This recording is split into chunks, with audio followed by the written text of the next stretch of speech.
They were almost frozen when she opened the door, not with surprise, but with the kind of stillness only a person who's seen storms before could carry. An old black woman in a thick brown sweater, small and steady, her porch light warm behind her like the last sun on a frozen world. And in front of her stood a leather-jacketed biker, with ice in his beard and pain in his eyes, holding a woman barely standing, who clutched a baby wrapped in a torn towel, shivering in the snow. And before anyone spoke, she stepped aside and said, "Get in, baby, before the cold eats you." And that's how they entered her quiet house on a hill outside Marlow Ridge, limping, half frozen, broken people who never thought they'd accept help from a stranger, much less from someone so different. But inside, the fire was already going, the kettle was already hot, and the smell of stew filled the air like a promise. And none of them knew that this one night, this act of mercy would spin their lives into something none of them imagined. His name was Ryder, leader of a small outlaw biker crew called the Rust Saints, rough men with old debts and fast bikes. And the woman beside him was Sky, not his wife, not his sister, just someone he once pulled from a crash and never let go of again. And the baby in her arms was 1 week old, unnamed, born in a backwoods shack when they ran out of fuel in the mountains and were too proud to beg, too hunted to stay still. But the snow came fast, their engine died, and Ryder had wrapped that baby in his jacket, walked for 2 miles with Sky, half conscious, until the only light they saw in miles was the porch of Miss Thelma Brown, 76, alone, a widow for 30 years, a midwife once, a healer always, and a woman whose kindness had nothing to do with color or history or warnings from the neighbors who said, "Don't open that door," because when she saw Ryder's boots dragging,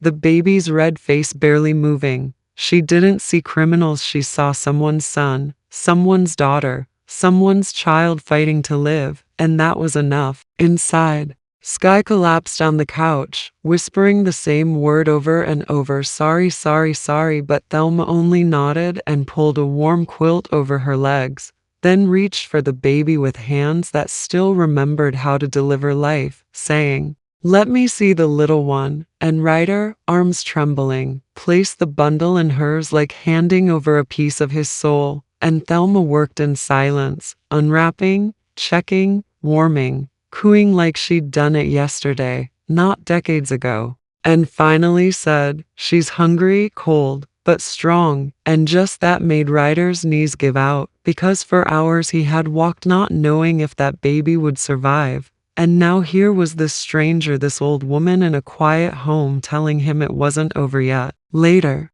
as Sky slept and the baby nursed from a bottle Thelma had somehow kept in her pantry all these years, Ryder sat at the kitchen table, gripping a chipped mug of coffee, staring at the flames while Thelma stirred soup, and when she asked where he was headed, he said, "Don't know," and when she asked who was after him, he said, "Everyone," and she just nodded like she understood, because she did. Years ago her own brother had joined a freedom march, been beaten and hunted, come home with eyes full of ghosts, and she'd taken him in too. Because she knew, sometimes people don't need questions, they need safety first. Outside, the storm thickened, the snow burying Ryder's old bike where it had skidded near the gate, and the last fuel can in his saddlebag was now empty beside the fire. But inside the storm had stopped for a while. Inside there was breath, warmth, the small, soft sound of a baby sleeping,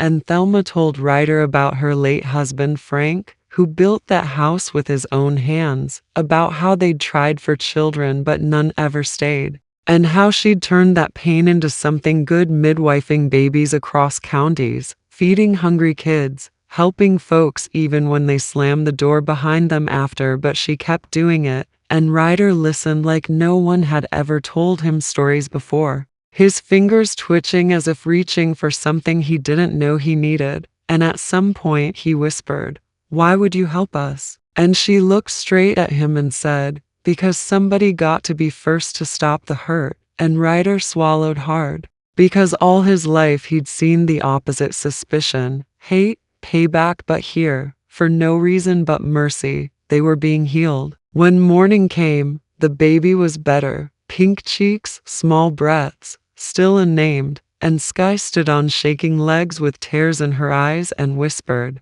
"You saved us." But Thelma just shook her head and said, "No, you did, coming here." And when Ryder stepped outside and saw his bike half buried in snow, he felt something crack open inside, like maybe the road he was on wasn't the only one. Like maybe there was a path back to something good. And when he asked, voice low, "You got paper?"